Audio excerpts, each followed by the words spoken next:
तो दोस्तों welcome to my YouTube channel माँ एसोसिएट यूट्यूब चैनल में एक बार फिर से आपका स्वागत है। आज की वीडियो में हम जानने वाले हैं सीनियर सिटीजन कार्ड के बारे में कि सीनियर सिटीजन कार्ड क्या होता है, कितनी एज लिमिट है, क्या बेनिफिट है, कैसे बनाया जाएगा। इसके रिलेटेड जो भी आपको क्वेश्चन दिमाग में रहे हैं, सारे जो हेडलाइंस क्वेश्चन है जो आपके नॉर्मल दिमाग में आ रहे हैं, उसका हम वीडियो में जिक्र करेंगे, बताएंगे।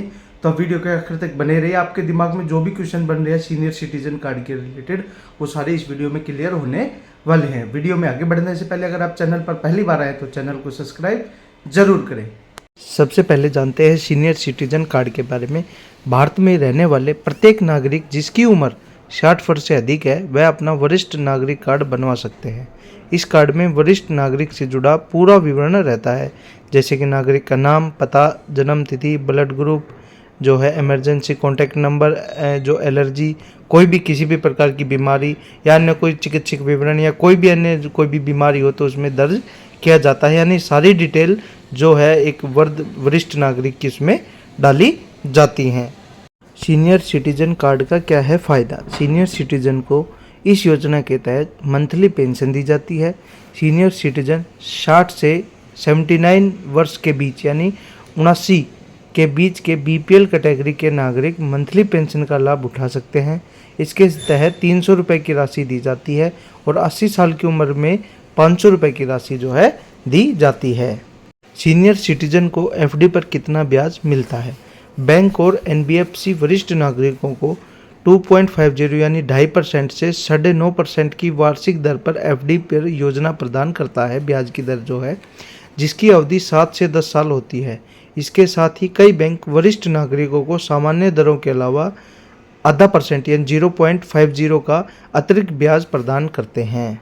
सीनियर सिटीजन में कौन आता है? रेलवे के नियमों के मुताबिक 60 वर्ष के पुरुष और 58 साल की महिला वरिष्ठ नागरिक की श्रेणी में आते हैं। उन्हें पहले ट्रेन की सभी श्रेणियों के किराए में छूट भी दी जाती है और स्पेशल उनको सीटों में भी जो है सुविधा मिलती है। वरिष्ठ नागरिकों के लिए कौन सी योजना सबसे अच्छी है? Senior citizen savings scheme SCSS 60 वर्ष से अधिक आयु के लोगों के लिए एक अच्छा आय निवेश विकल्प है। इस योजना का उद्देश्य वरिष्ठ नागरिकों को रिटायरमेंट के बाद रेगुलर इनकम प्राप्त करने में मदद करता है।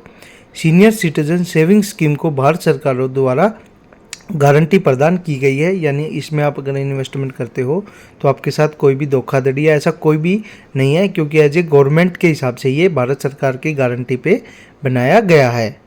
सीनियर सिटीजन कहाँ और कैसे बनवाएं? सीनियर सिटीजन कार्ड बनवाने के लिए राज्य सरकार की ऑफिशियल वेबसाइट पर लॉगिन आवेदन करना होगा।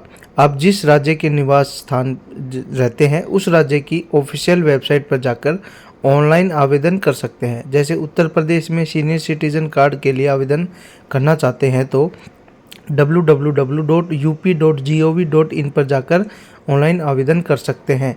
इसी प्रकार से अगर आप अन्य राज्य में चाहते हैं जैसे हरियाणा में तो www.haryana.gov.in पर जा सकते हैं। दिल्ली का है तो delhi.gov.in पर जाकर कर सकते हैं। सबसे अधिक पूछे जाने वाला क्वेश्चन आ गया अब, क्या सीनियर सिटीजन लोन ले सकते हैं? तो उत्तर है हाँ, वरिष्ठ नागरिक पर्सनल लोन के लिए अप्लाई कर सकते हैं।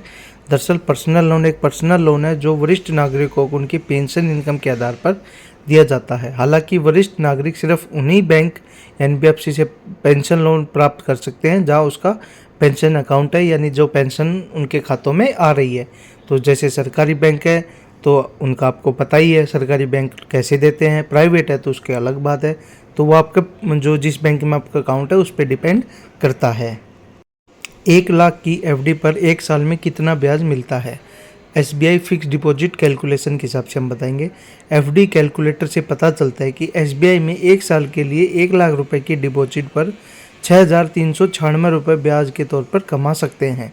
सीनियर सिटीजन को इस अवधि के लिए 6.25% ब्याज मिलेगा। अगर आप SBI में 3 साल के लिए 1 लाख रुपए जमा करते हैं तो आपको ब्याज 23,144 रुपये जो आपको ब्याज प्राप्त होगा।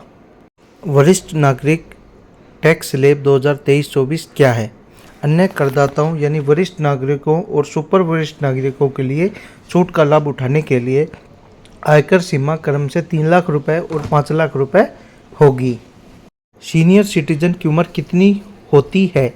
अमेरिकन जनगणना के अनुसार अमेरिका में 65 वर्ष से अधिक आयु के 25 मिलियन से अधिक लोग हैं, जबकि कई लोग 65 वर्ष की आयु को वरिष्ठ नागरिक शब्द के बराबर मानने लगते हैं। यह खोज या शायद बहस के लायक एक अंतर है। कुछ लोगों के लिए इसका सीधा सा अर्थ सेवानिवृत्ति की आयु तक पहुंचना हो सकता है। दिल्ली में सीनियर सिटीजन की पेंशन कितनी है?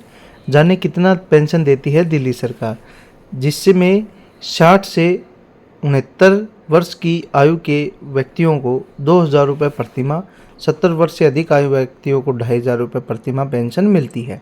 इसमें भी अनुसूचित जाति, अनुसूचित जनजाति और अल्पसंख्यक समुदाय के लाभार्थियों को प्रतिमाह 500 रुपये अतिरिक्त राशि प्रदान की जाती है। मैं वरिष्ठ नागरिक के लिए आधार कार्ड कैसे प्राप्त कर सकता हूँ? भारतीय वरिष्ठ पहचान प्राधिकरण UIDAI ने शुक्रवार को कहा है कि जिन लोगों को दिव्यांगन वरिष्ठ नागरिकों या बिना बायोमेट्रिक विवरण के मांगान के लिए घर आधारित सुविधाएं की आवश्यकता है, वह बेंगलुरु में उसके कार्यालय से संपर्क कर सकते हैं या सोशल मीडिया या ई-केंद्र के माध्यम से संपर्क कर सकते हैं। शासन कर्नाटक सरकार ने ये जो है रूल लगाया है, हरियाणा दिल्ली की बात नहीं है ये। दोस्तों साथियों, यही थी आज की छोटी सी जानकारी सीनियर सिटीजन कार्ड के रिलेटेड। इसके अलावा अगर आपको कोई भी जानकारी चाहिए तो आप हमें कमेंट बॉक्स में कमेंट कर सकते हो। तुरंत प्रभाव से उसका रिप्लाई जो है किया जाएगा और आपका जो क्यूरी होगी, कोई भी आपको समझ में नहीं है, वो आपको क्लियर कर दिया जाएगा। वही वीडियो का आखिर में आपको बात करते हैं कि अगर आप चैनल पर पहली बार आए तो चैनल को सब्सक्राइब किए बिना ना जाए। जय हिंद, जय भारत, धन्यवाद।